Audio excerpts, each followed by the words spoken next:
Welcome to Sports Spectrum, where we bring Jesus back into the conversation.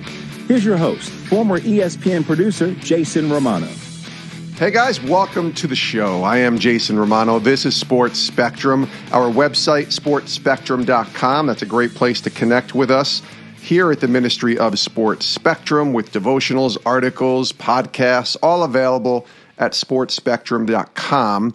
And then if you want to reach me directly, you can email me. My email is jason@sportspectrum.com.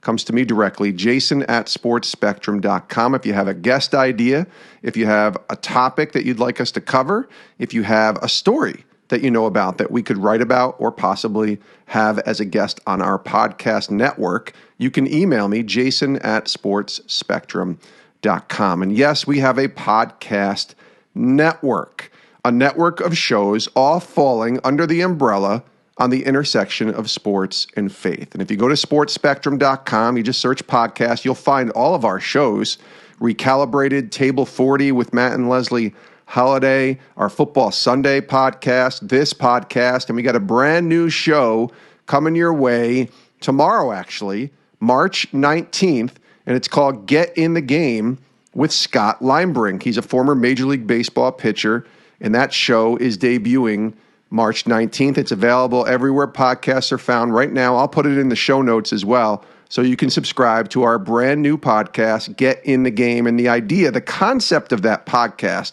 with Scott Linebrink is to talk to people in the world of sports on serving. What does it look like to give back? What does it look like to get in the game for God and to serve and help others? I love the concept of this show because it's not just a show about, one specific topic on, religion or faith. It is about serving, the essence of leadership, the essence of who Jesus is. I came not to be served, but to serve. And that is what Get in the Game is about. Scott Linebrink is hosting, and it debuts tomorrow, Friday, March 19th, everywhere podcasts are found. Can't wait for you to subscribe to that. Also, can't wait for you to hear our conversation with Daniel Ponce de Leon. And if you don't know about Daniel, he's a pitcher with the St. Louis Cardinals, but he has gone through it here and back. Let's just put it that way. He was drafted 4 times with Tampa, Cincinnati, Chicago, and then in 2014 by St. Louis. He grinded through the minor leagues for 4 years, from 2014 to 2017, and while pitching in a AAA baseball game with Memphis, the AAA affiliate of the Cardinals, against the Iowa Cubs in May of 2017, Daniel was struck in the head by a comebacker, a line drive that led to him having emergency brain surgery and spending multiple weeks in the hospital. Now, he returned to baseball months later in 2018, and in July of that year, 2018, he made his Major League Baseball debut, a very memorable debut. 7 innings against the Cincinnati Reds, 0 hits. In essence, he pitched a no-hitter in his Major League Baseball debut, and he's been with the Cardinals since in 2018, 2019, and last year during the pandemic-shortened season of 2020. And now he has a book, a brand new book, One Line Drive, a life-threatening injury and a faith-fueled comeback. It released on March 9th, 2021, and I'm excited for you to hear about Daniel Ponce de Leon, not only writing a book, but walking through a journey of faith and a crisis of faith after getting hit with one line drive. Here's Daniel Ponce de Leon on Sports Spectrum.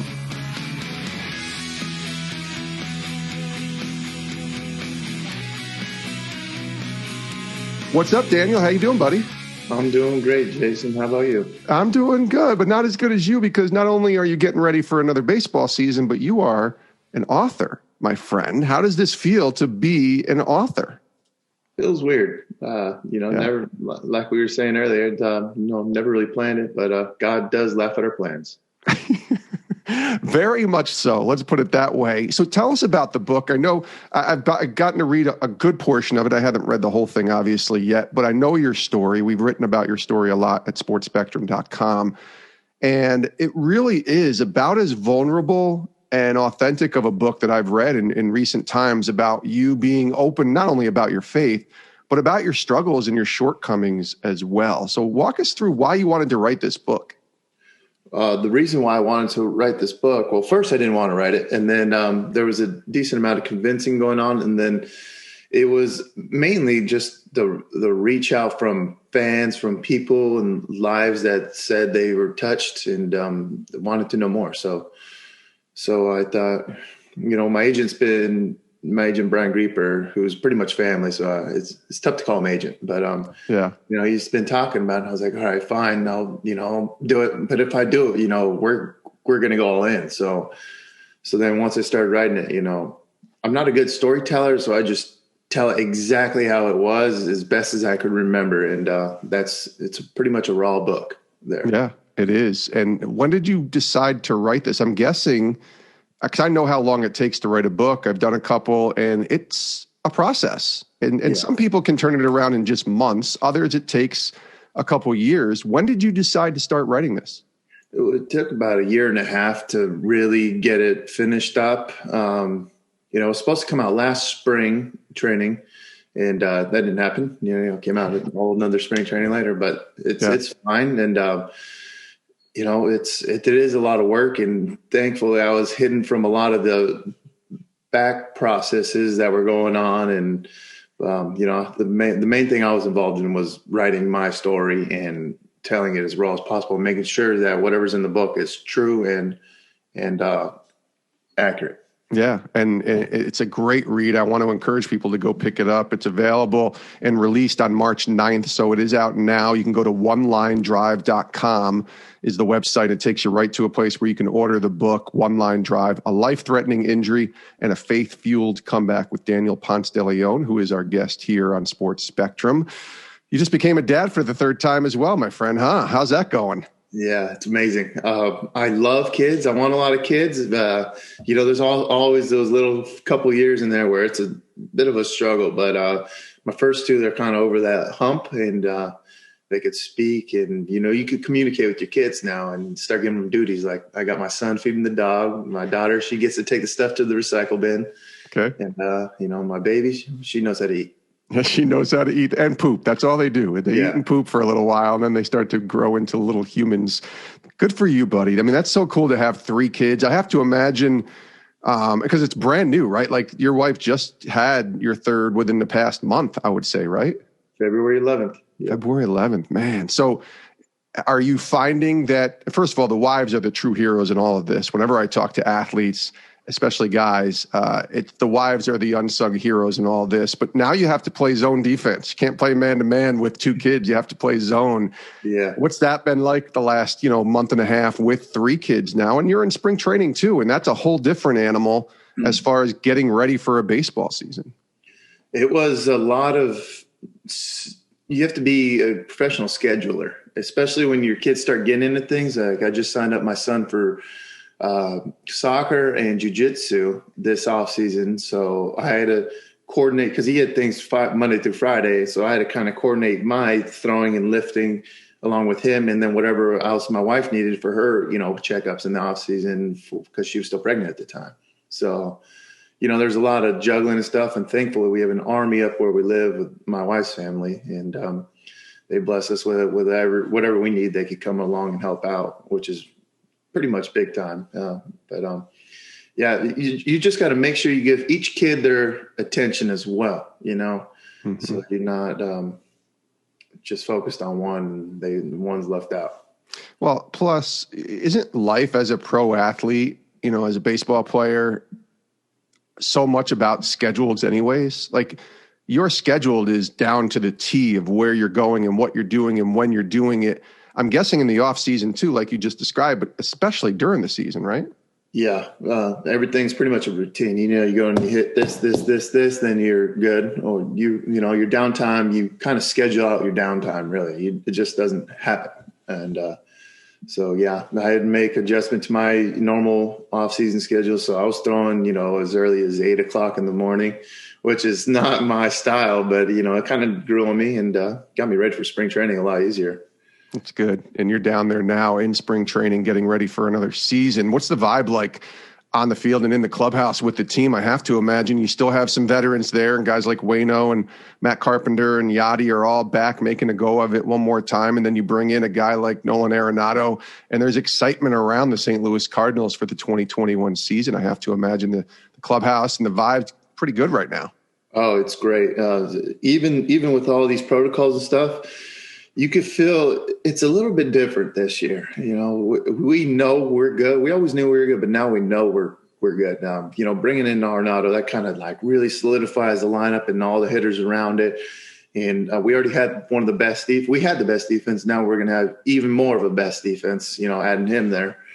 And so pitchers, position players, everyone's got this little different vibe. And also, the team's been around each other for so long that we're all brothers. Well, and I was just going to say that because it's not just you're really good on the field, which presumably you will be and you are, but there's a real tight knit. You mentioned the word brotherhood, and I would even go as far as saying not everybody's obviously a follower of Christ, but there's a real community within the team of people who are like-minded, Bible studies, team chapels, just doing life together with a similar goal in mind in terms of growing in Christ. There's a real community around that team in that world as well, isn't there? Yes. It starts with Waino. He's leading Walking with Waino, and so he's gotten a bunch of people to follow and read along in the Bible. And then, you got people in the clubhouse seeing that, and everyone else catches their own fire, but we're all, we see each other, hug each other, and rooting for each other, really. And it's, it might be a rarity in other clubhouses, but in ours, everyone is rooting for everyone. We need each other to be good to win. How important has a guy like Waino been to you? You write about him a little bit too, and even Matt Carpenter in helping you as a young player when you were making your debut. And we want to tell your story a little bit as we continue the conversation here about all that took place for you to even get to make your major league debut. But having a guy like him and Carpenter, who I loved how you wrote beautifully about Matt Carpenter too. In your rookie year, I think it was, when you just said something that he took care of something for you. I forget where it was, a restaurant or somewhere. And it just meant a ton for a veteran to, even on a small level, just throw themselves in to make a difference in a young guy like yourself. And talk about Waino and Carpenter and just the influence that they've had on you both on the field, but spiritually. Well, it was the day I was going to debut. So, I was at breakfast with my wife and her family, and, check was probably not very small. There's 5 or 6 of us there, and we're all eating, enjoying the morning. And, we go to pay, and we're like, "Hey, can we get the check?" And then they were like, "Oh, that's already taken care of." And I was like, "What? How?" And then, I looked around, and the only person I saw in there was Carp, and then, I find out it was him, and, appreciate it. The guy. Carp barely knew me at the time. I haven't played with him. He's only seen me here and there during spring training, but I'm like opposite schedule than him, so he'll rarely ever see me. And then, that's great.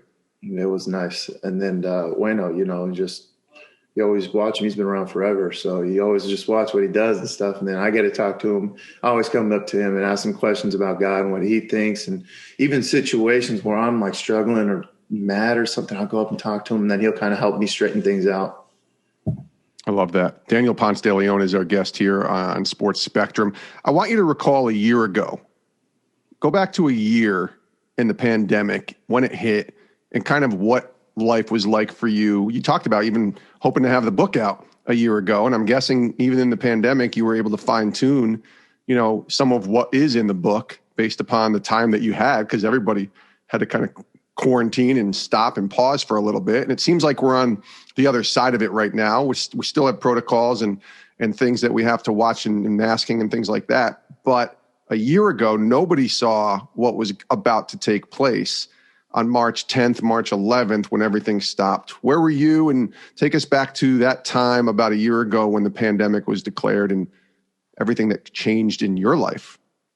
We were in spring training, and I had 3 or 4 outings, and I was grooving. I mean, I was probably one of the best I've ever felt on a mound. The ball was going exactly where it needed to go, and I was feeling great. And then, we get a call like, "Hey, don't come in today. We're not real sure." And then you end up finding out that we just can't come back at all. And then they're telling us to go home. We're like, "Well, what do we do?" So, just packed up and went home, and spent, a couple months there at home. And it was our family personally, we kind of liked it. I was able to spend every single day with my kids. And I mean, we would kind of just live the family life, and I was the stay-at-home dad, and it also is a struggle. And then we talked about the wives earlier. That's a job and a half, man. Now I'm more exhausted after a day with the kids than I am at the field sometimes. Yeah, and everything. It's funny because talking to many of the baseball players initially, I had probably 3 or 4 guys on the show in the first couple months when we were all in waiting mode, wondering if the season was going to start back up, back last April, last May, even into a little bit of June. And that was the one thing that every player said. Like, they loved the idea of, they were hoping that baseball would return. And, some of them had to figure out new ways to train because you couldn't go anywhere, and new ways to stay ready. But from a perspective of doing something you never get to do as a baseball player, enjoy a spring at home with your family. Yeah. That must have been different, but and now you can look back and say, okay, it's probably not going to be till I'm finished playing that I'll ever be able to do that again. So let's just enjoy it. Did it take a little while, or was it something that, because there's an adjustment factor in everything when you're a professional athlete? No, we jumped right into it. We started planning little things here and there, and we really enjoyed it. We got a pool that has no heater in our backyard, so that was actually perfect because the sun was warming it just enough to get in there, and it was refreshing. And we loved it, and also made a baby. Yeah, that's true. You have a quarantine baby, so quarantine baby. Your third child is now going to be known as QB, right? Quarantine baby. That's funny. Let's take a quick break from our conversation with Daniel Ponce de Leon. I want to tell you a little bit about our Sports Spectrum magazine again. And right now, we are in the midst of the latest magazine issue releasing. It's our spring issue. On the cover is James McCann from the New York Mets, and there's some awesome stories in this magazine, not just about James and baseball, and it is our baseball preview, but we have football stories in there, basketball stories. There's just a lot of really cool stories on sports and faith in the latest magazine. And the magazine is $18 for an entire year subscription. And I'm going to be blunt with you guys. We want to keep this magazine going. And if we're going to do that, we need your help. Is this something you're interested in? I believe this is the premier sports magazine around. It's been around for 35 years. I also believe it's a really useful tool to go through in your faith with someone else. I think it'll encourage you. I think you can go through it with your family. If you have kids or grandkids, this is a magazine to get for them if they love sports. It's also great to go through with a small group or to go through with a youth group. You could even buy, a bunch of subscriptions and go through, because there's devotionals in there. There's stories. You could have them read a story and you can talk about what that story meant to them. They're 2 or 3 pages. It's kind of like going through a book, but instead you're going through a magazine. And again, the price is cheap. It's $18. We keep that cost low. $18 for an entire year subscription. That's about 5 issues. Sometimes we throw in a couple more bonus issues. $18 for an entire year. Super cheap. You can subscribe right now at sportspectrum.com/magazine. sportspectrum.com/magazine. And you're good to go. $18. Throw the credit card on there, and you are in like Flynn with the Sports Spectrum magazine. Subscribe today everywhere magazines. Subscribe today at sportspectrum.com. And again, we want to keep this magazine going. So if you want to sow into this ministry, if you're looking for a way to sow into the ministry, purchase and subscribe to the Sports Spectrum magazine. Daniel Ponce de Leon has a new book, and it's called One Line Drive, a life-threatening injury and a faith-fueled comeback. OneLineDrive.com is the website. That title, though, One Line Drive, it actually stems back to May of 2017. And a lot of people listening will remember that you were struck in the head with a line drive in a AAA minor league game. But a lot of people don't know your story as they listen in. Maybe they're not baseball fans, and maybe they're fans of another sport, or really they're just stumbling upon this show today. So obviously we want people to get the book, but give us the Cliff Notes version of that day and what happened, and maybe your memories of that day, because I'm curious if you actually have memories, or do you just have what people have told you took place on that day. So take us through. That was what, May of 2017? Yeah. Normal day, one of those school days where the kids come. So it was an earlier game, and, had a rocky first inning, but got through the scoreless second inning. A pipe of two-seam fastball that starts middle, goes to the corner, but this one didn't go to the corner. It just went right down the middle. Victor Carantini hits a line drive right back up the middle and strikes me right here in the temple, and probably was knocked out for about 10 seconds. And then once the trainer was out there asking me questions, I remember him standing over me and asking me, and I remember answering all the questions, got them all right. Not initially not thinking it was too bad. And then, the trainer, saw me and he thought, it's pretty bad. So he waves over the ambulance, and they put me on the stretcher and bring me over. And in my head, I'm like, it's not that bad where I need to go in the ambulance. And then, I get in the ambulance, and that's when stuff started getting a little bit worse for me. And I was like, oh, this might be bad. So that's when I said one prayer for myself. And then once I got into the hospital, that's when things got real bad. And I just remember throwing up on some nurses. I remember getting my head shaved, maybe an MRI in there. And then after that point, nothing until I'm talking with my dad in the hospital bed. And how long was it after you don't remember anything and then you see your dad in the hospital bed? What's the time frame in that? A few days, but I probably do remember some memories in between, like the doctors coming in and waking me up and, little things here and there, but I'm not sure the order, and I'm not sure where in the timeline they fall, but I know that I do have memories there. Interesting. It's funny how the brain works. And you had emergency brain surgery and spent multiple weeks in the hospital. And in the back of the book, you actually say, in sharing your story, you wanted to honor the incredible support system that helped you through the dark and difficult times. Can you share an example of a dark time? I mean, just having brain surgery is a dark time because now you're no longer playing baseball. But I have to imagine it goes even deeper than that. Can you share one of those examples of a dark time for you, and really how that support system helped you and walked you through it? The dark time for me was coming to the realization that, if I would have died right there, what would have happened to my soul? Mm-hmm. Where would I have gone? I wasn't sure.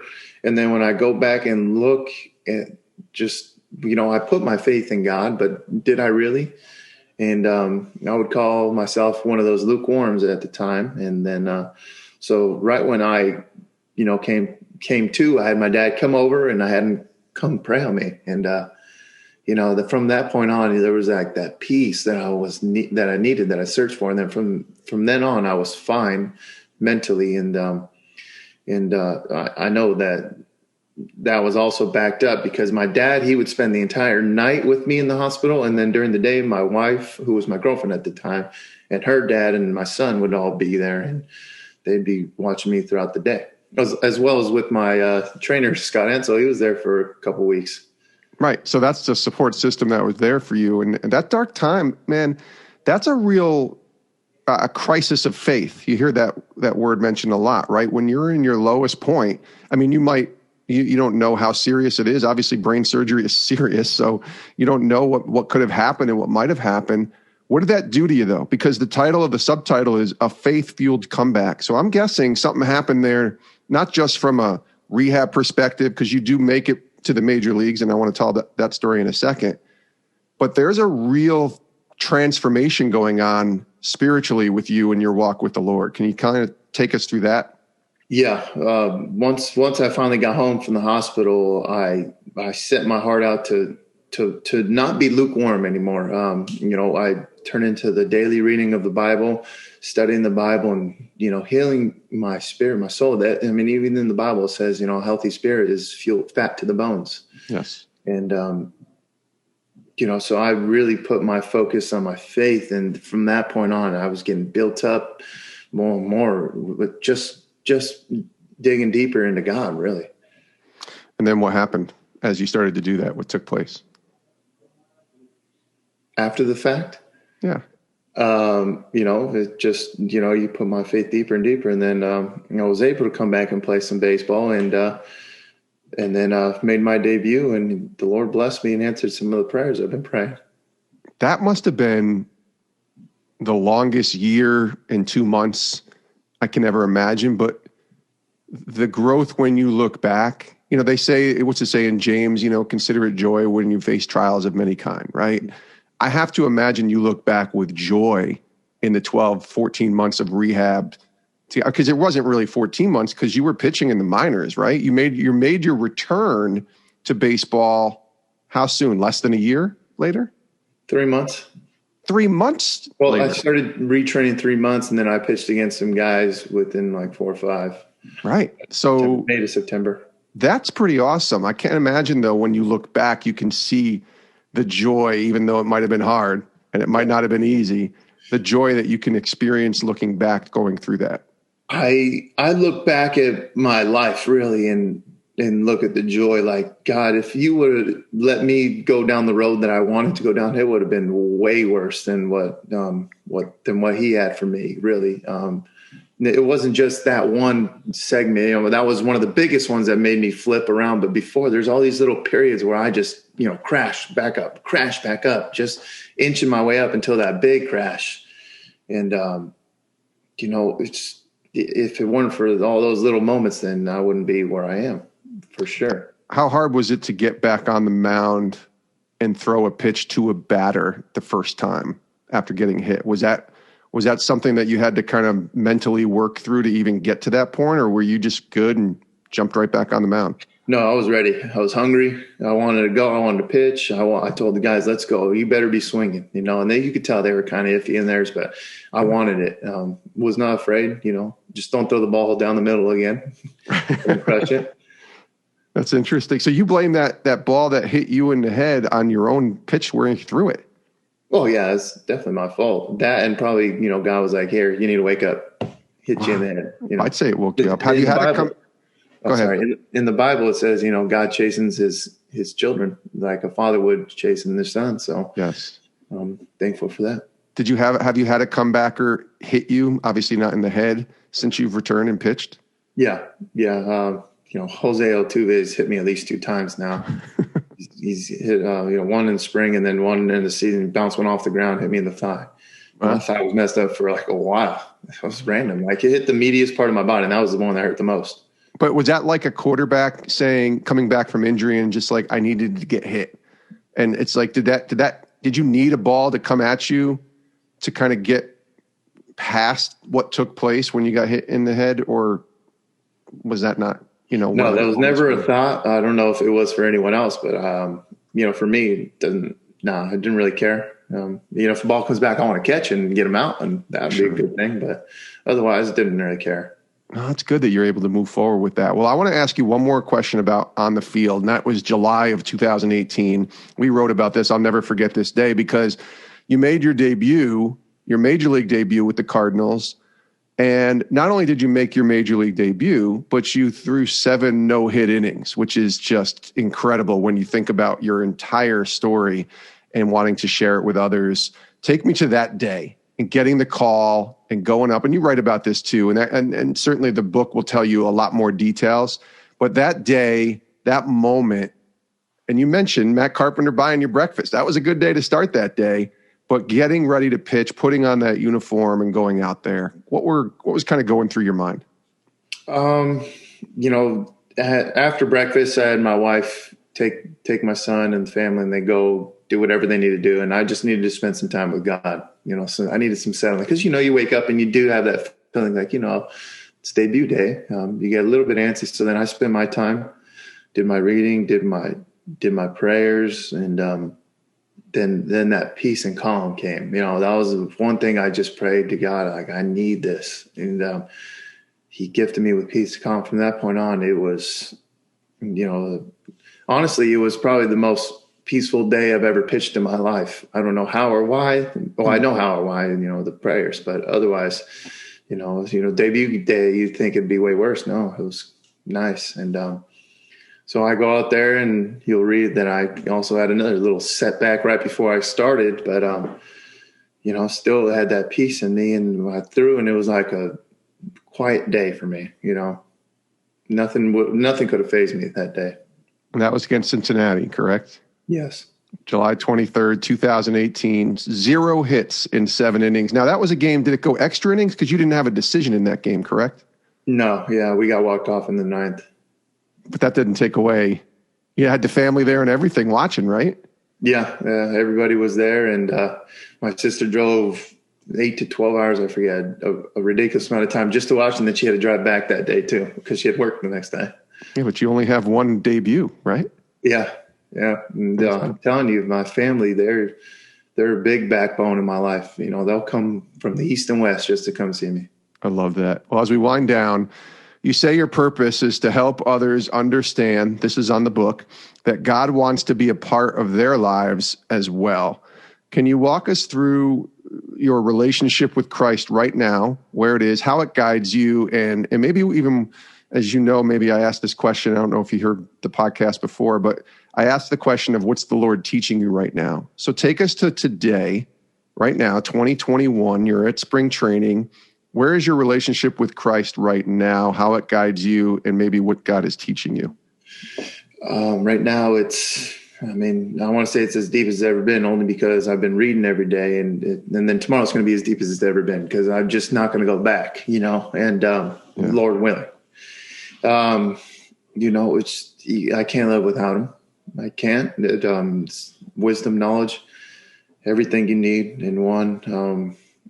And what does he teach me today? So what my heart's been into recently, last night I watched a 2-hour video from Chuck Missler. I don't know if you know that name or not, but heard of him, yeah. About the rewards in heaven. And, our churches don't really teach that. We're always worried about salvation and this and that and all these inspirational messages, but we need more Bible. We know that's just the milk, is that salvation. Once you get over the salvation, your church is supposed to be the saved people you're speaking to, not one. You might have people who are unsaved, but most of the bulk should be the saved. And from that point on, that church is supposed to go out and make the disciples. So I just feel like we're not teaching our Christians in America the meat and potatoes, I think Paul would say, something of the sort. But no one really knows about the rewards. I didn't really know about it until I dug into it last night. We're going to have rewards in heaven. Not everyone's going to be equal in heaven.